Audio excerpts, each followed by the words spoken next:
Hey, this is Ina, in with you in the fight back. And today I want to talk about Karl Marx's theory of commodity fetishism. This theory is found largely in Das Kapital, Volume 1, in the first chapter. Now, I've read Das Kapital, but it wasn't easy. And I'm certain anyone else who's made the endeavor will also say it isn't easy. And it takes a lot of time, a lot of effort. Reading Das Kapital is not something to do lightly.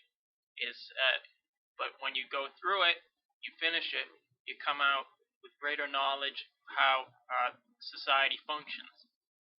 Even more than 140 years after its publication, Das Kapital is still very much with us in how it analyzes capitalist society. Well, the hardest chapter, in my opinion, of Das Kapital is the opening one, where Karl Marx lays out his theory of commodity fetishism. Now, we know what a fetish is. We know it is an excessive devotion to something, looking at something almost having magical powers. Now, what is a commodity? And I hope you'll forgive me, this may take some time to explain, but I think this, once it's laid out, commodity fetishism explains a lot, and it's actually quite in-depth. So we need to look at a commodity. Well, before we look at a commodity itself, we look at human society. And all human societies of whatever form, slave, feudal, capitalist, communist, they must produce their own material conditions of existence. The commodity is the form these products take when this production is organized through exchange. Okay. A commodity must have utility for someone. It must satisfy some human need. This means it has use value. It has utility. So, radio. I like to listen to music. A book. I want to read. My shirt. You need clothes. My house. Need a place to live. Downstairs. Refrigerator. I need food. Those have use value. In some way, they satisfy some need for me. And if you look around yourself, you're watching this no doubt on a computer. It serves some utility for you. Let's continue. Yet in a non-capitalist society, say largely agrarian, perhaps feudalistic, use values are all that is produced. So a farmer producing wheat, and perhaps they're eating most of it. Now, they produce their own substance, and it's largely direct consumption. Now, the ruling classes don't necessarily pay for it; they just appropriate it, say, due to some feudal relationship that exists. Yet in capitalism, it's much different. Use value is linked to exchange value.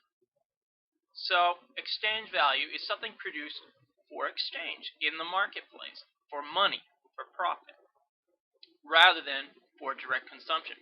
So the person who made my shirt or the computer I'm working on or my radio probably didn't use it themselves. It was produced for exchange. It was put in a marketplace, in a store where someone bought it for $10, $20, however much the price may be. Now, when you have a mass of products created for the purpose of being sold and not just for the production of simple use values, now you have the production of commodities. So let us define a commodity. A commodity is a product created to be exchanged on the market for money, for profit, as opposed to one which has been made for direct consumption. So, a farmer is, again, growing wheat that is probably largely for direct consumption. Someone probably today who's making a shirt in a factory is not going to directly use that. It's going to the market. It's going to be sold.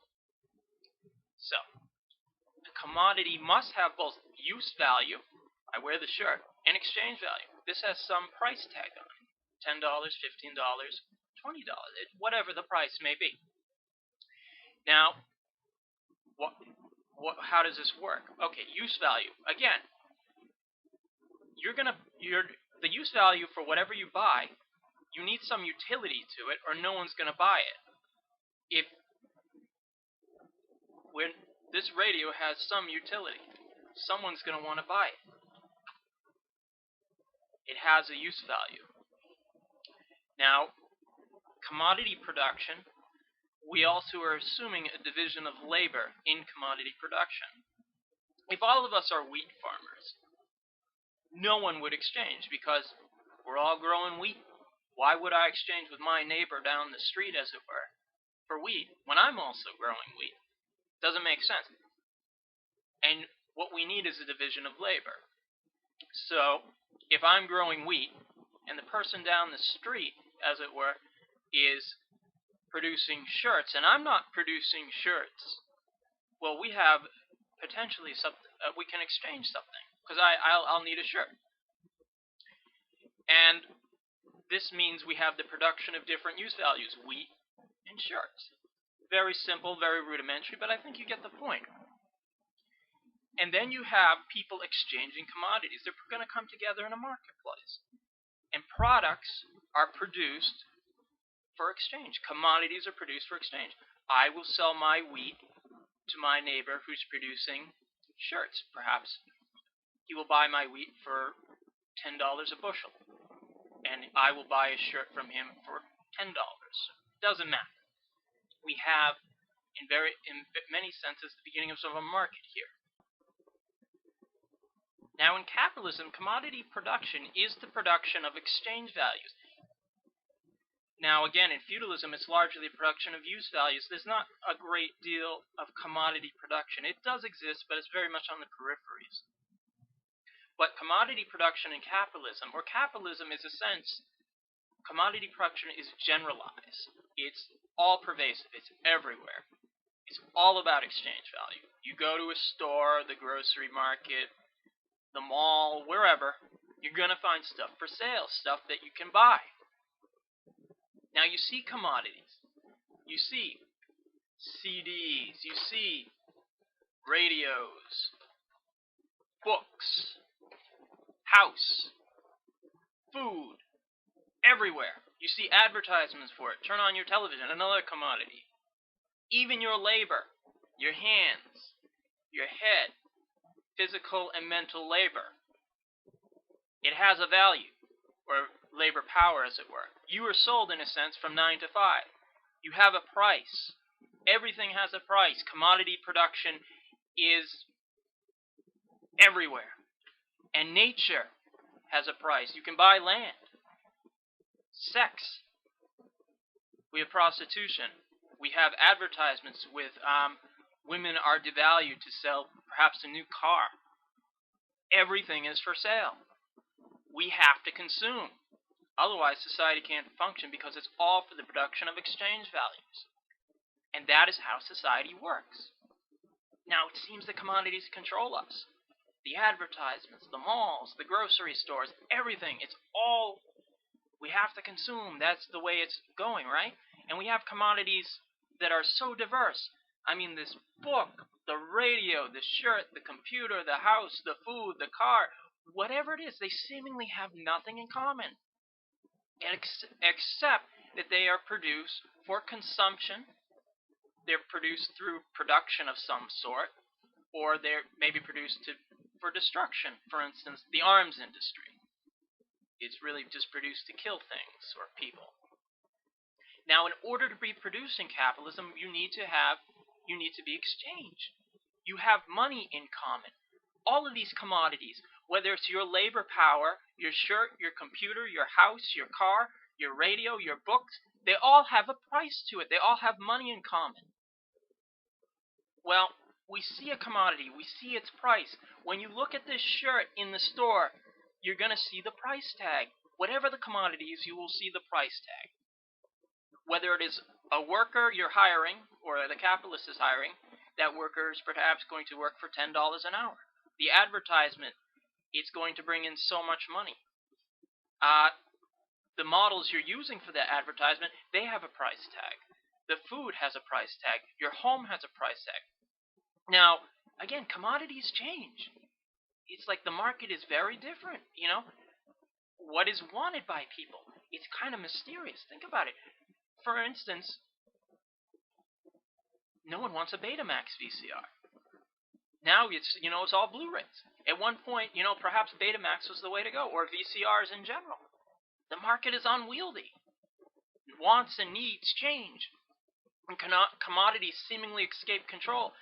I think whoever invested in Betamax perhaps 30 years ago is probably regretting it. Now, what was once stable is out of control. Commodities. It seems like this whole force of products, of use value and exchange value, it's all controlling us. Yet the commodity that we see has human labor, and it is how it manifests itself. A commodity is how human activity manifests itself.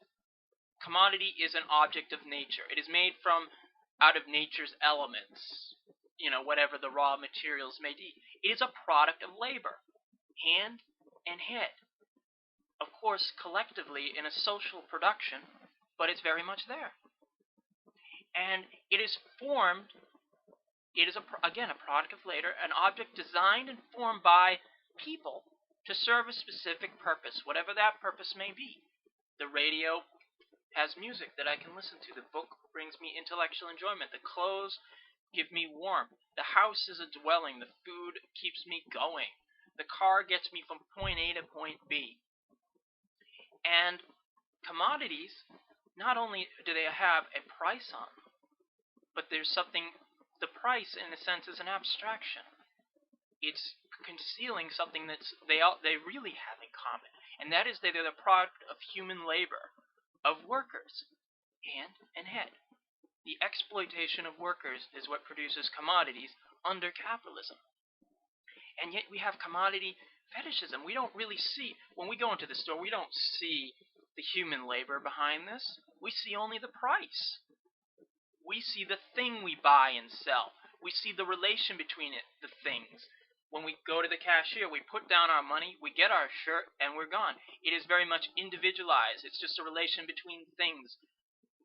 I exchange money for a shirt. We see only that individual relation.